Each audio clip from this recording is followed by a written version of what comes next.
Olá, eu sou o professor Rogério e hoje nós vamos dar continuidade aqui, né, a questão da globalização. Na aula passada a gente falou sobre a globalização de uma forma da produção, né, então qual a necessidade de se produzir mais e também o gerenciamento do consumo, levando em consideração, né, as mudanças das produções a partir da necessidade, né, de cada período e principalmente como é que vai manter essa roda do consumo girando, né, dentro de um sistema onde os produtos vão deixando de ter aquela durabilidade cada vez maior. Só que numa contramão, né, dessa questão de produção, então quanto mais produz, mais consome, sim, mais produz, mais precisa ter consumidores. Mas, né, onde fica dentro dessa roda, né, produtiva, os trabalhadores, né? Então nós temos que levar em consideração, né, o que nós vamos trabalhar hoje, é uma questão voltada à relação de trabalho, né, a relação de trabalho entre, né, dentro do, dentro do capitalismo, dentro da globalização.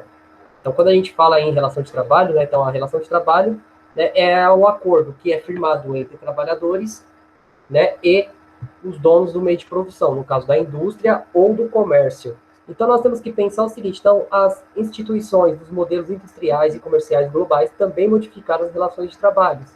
Em muitos casos, passou-se a exigir mão de obra cada vez mais qualificada e criativa, que acompanha as transformações das novas tecnologias, que surgem a todo momento, neste mundo caracterizado, né, pela alta velocidade da informação e pelo desenvolvimento tecnológico. Isso ocorre porque a concorrência e a competitividade entre as empresas tradicionais são duas das principais características da globalização, especialmente no seu contexto mais recente. Então, quando a gente fala em trabalho, então o trabalhador ele vai passar por uma grande transformação com o passar do tempo. Então, ele passa a ser um trabalhador industrial no século XVIII, né, que ele tinha a máquina, né, como uma forma, né, de que aumentasse a sua produção. Isso não significou a diminuição da sua carga horária, muito pelo contrário, aumentou isso. Né? Então, a partir do século XX, houve, né, uma parte de uma mecanização dessa produção. Então, no caso, né, um grupo de trabalhadores que produziam um carro, ele usava, né, eles dominavam uma grande parte do processo produtivo. Né? Então, a partir da metade do século XX, começa a ter o que nós chamamos de terceira revolução industrial. É quando essa mão de obra ela tem que se tornar cada vez mais qualificada. Não adiantava apenas saber apertar o parafuso da roda do carro.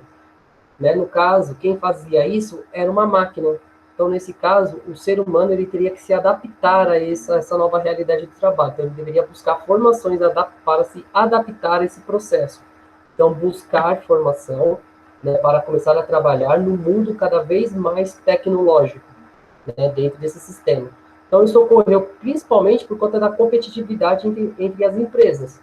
No caso, aquela empresa que deveria produzir mais, né, com um custo menor, isso fazendo com que o seu produto fosse mais competitivo dentro do mercado consumidor. No caso, o carro.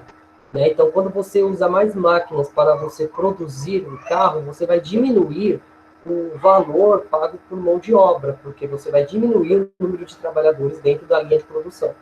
Só que para você diminuir esses trabalhadores na linha de produção, você precisa ter o quê? Mão de obra qualificada que saiba lidar com as máquinas. Então, no caso aí, com o objetivo de otimizar a produção e diminuir custos, né, observa-se o aumento considerável da contratação de profissionais por meio de prestação de serviços, uma vez por meio da terceirização. As empresas não precisam arcar com custos trabalhistas. Então, essa questão da terceirização ela também tem muito fruto, né, com essa questão da terceira revolução industrial. No caso, antes desse contexto, a empresa ela tinha que arcar com o salário e os encargos de todos os profissionais que estavam dentro daquela fábrica. No caso, desde os altos cargos até as pessoas que tinham as funções mais simples, no caso de limpeza, de trabalhos mais manuais dentro da produção do carro, da montagem do carro. Com a lei da terceirização, então cada setor ele vai ser controlado por uma outra empresa, né? Então terá pequenas empresas dentro de uma grande empresa. Então a empresa maior ela vai destinar parte desse recurso para a empresa pequena, no caso de uma empresa de limpeza, e essa empresa de limpeza ela vai simplesmente pagar um salário para aquela pessoa que está ligado a ela, né? Então, nesse caso, a dona da empresa maior ela não vai ter vínculo direto com esse trabalhador. Esse trabalhador ele vai ser, de uma certa forma, trabalhar dentro daquela empresa, mas ele não vai ter nada a ver com aquela empresa, ele não vai ter vínculo com aquela empresa, porque ele foi contratado por uma terceira. E assim, né, isso vai fazendo com que o trabalhador ele tenha um salário cada vez menor e os seus direitos cada vez mais prejudicados, né? Porque por conta, né, dessas empresas também tem algumas que se transformam em cooperativas, né, que são empresas que são mantidas, ou os trabalhadores é que são os donos dessa empresa. Então, eles vão, né, trabalhar pela sua própria iniciativa. Isso também é uma questão de terceirização também. Mas por que isso? Diminuir custos, diminuir recursos, né, que deveriam ser destinados para o pagamento do salário dos trabalhadores, mas isso pode ser investido em outras áreas, no caso de aumentar a sua produção. Então, lucrando cada vez mais. Então, no caso aqui, né, nós temos uma imagem que eu acho que é interessante a gente frisar, né, que é o trabalhador hoje. Nós passamos muito mais horas na frente do computador, né? Então, essa questão do trabalho, ele exige, como o trabalho hoje, cada vez mais, ele se coloca como uma ferramenta tecnológica, então, a necessidade de uma formação cada vez mais constante, né? A questão do home office também é uma questão hoje debatida, já era debatida antes da pandemia, agora está se tornando cada vez mais, porque qual é o vínculo do trabalhador com a empresa? Né? Se as empresas hoje, assim, elas destinam o trabalho para a casa da pessoa, só que os direitos, né, estão sendo novamente discutidos, né? Se a empresa vai arcar com parte dos custos de energia, água, essas coisas dentro da casa da pessoa, ou não, né? Porque as empresas vão deixar de ter a necessidade de estar em ambientes cada vez maiores, poder enxugar esses gastos, né? E chegar a um poder lucrativo cada vez maior. Mas e o trabalhador? Como é que fica essa relação, né? Então, a gente falou aqui um pouquinho, né, sobre a Revolução Industrial, os direitos trabalhistas, né, que no caso, que durante a Revolução Industrial, principalmente nas primeiras décadas, né, então, os direitos trabalhistas, eles não existiam, né, então foi por causa de pesadas jornadas, trabalhos das mais péssimas condições e que os operários das fábricas eram submetidos, né, então, no caso, trabalhar em locais sujos, mal iluminados, né, com pouca ventilação, entre outras coisas. Nesse sentido também, né, também era uma questão voltada para o trabalho de crianças e mulheres, né, e essas crianças e mulheres recebiam menos, né, para realizar a mesma função. Então, no caso, né, ali durante o século XVIII e XIX, vai começar a ter um debate sobre esses direitos trabalhistas. Então, esses direitos foram muito importantes para a preservação da saúde do trabalhador.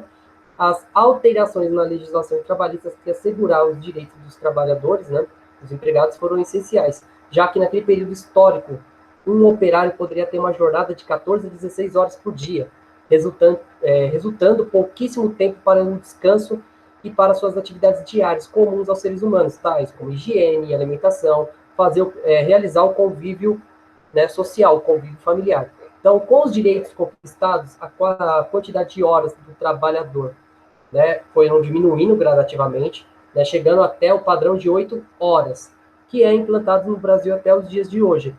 Né? Mas é preciso atuar além disso. Né? Então, deve-se regrar pagamento de adicionais de hora extras, entre outras coisas que devem ser sempre trabalhadas. Bem, o porquê é importante a gente pensar isso?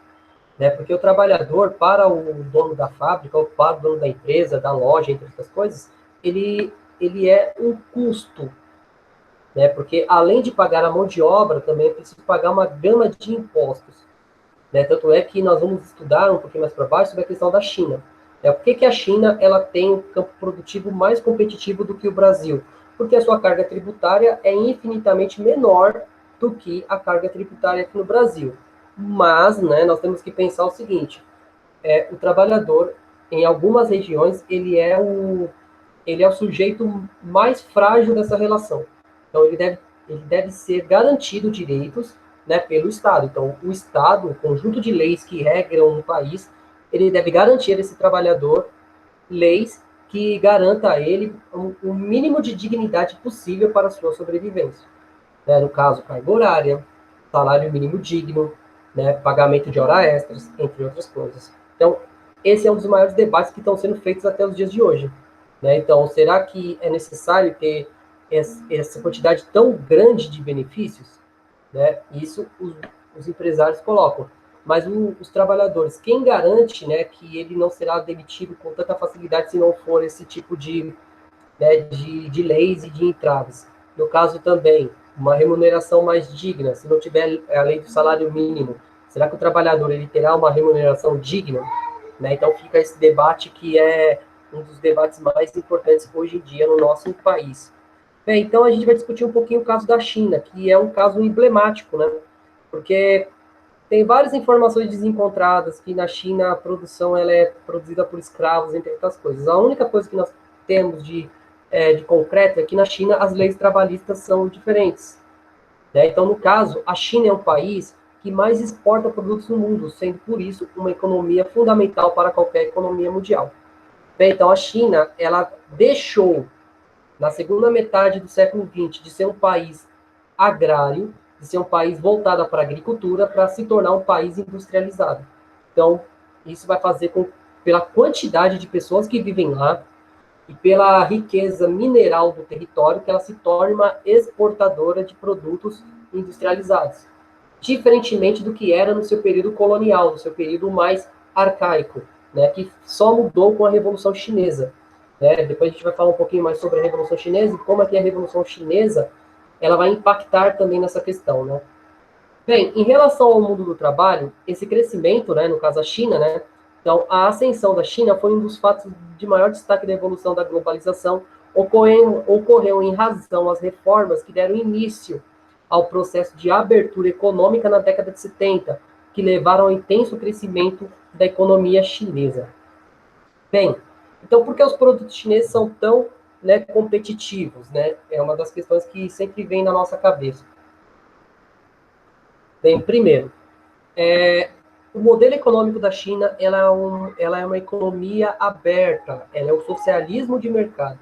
Então, o que isso quer dizer? Se uma empresa grande ela quer se instalar na China, ela tem que ceder um pouco das suas ações. Então, o governo ele vai fazer parte, ele vai ser proprietário, ele vai ser dono de parte dessas empresas. Então, isso vai fazer com que o investimento do Estado seja muito forte nessas empresas, aumentando a sua competitividade.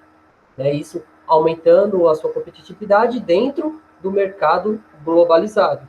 Mas e o trabalhador? Como é que entra nisso?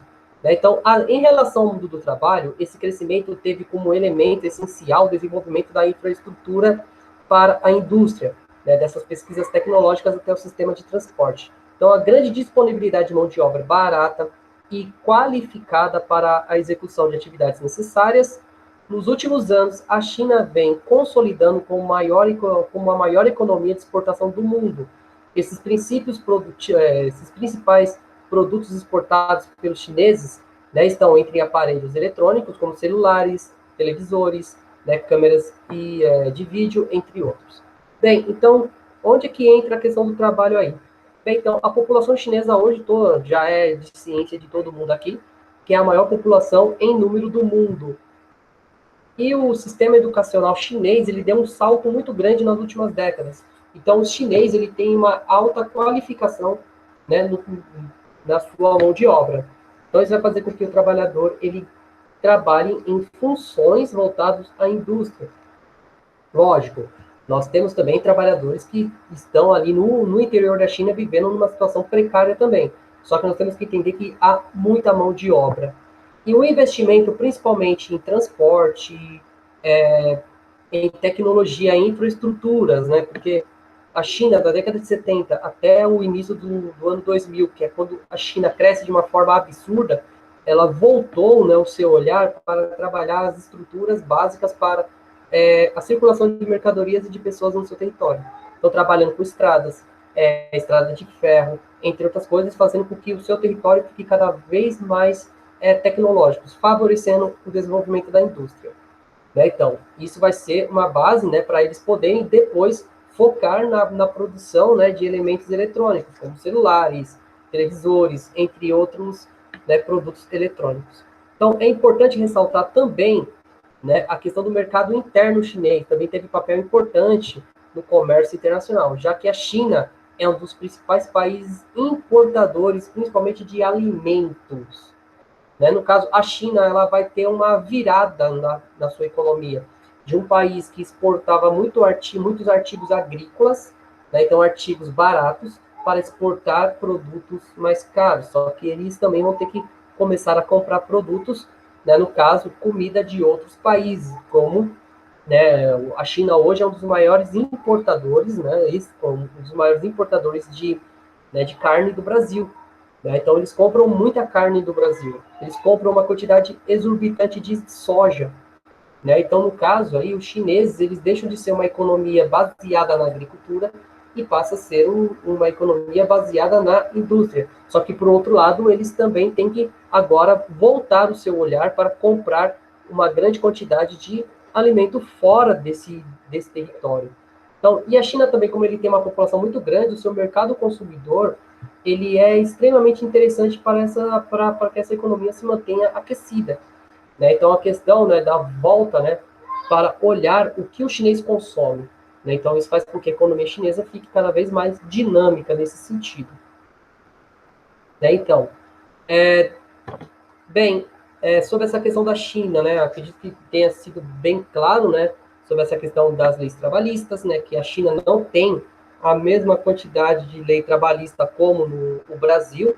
Isso vai fazer com que a China se desenvolva muito.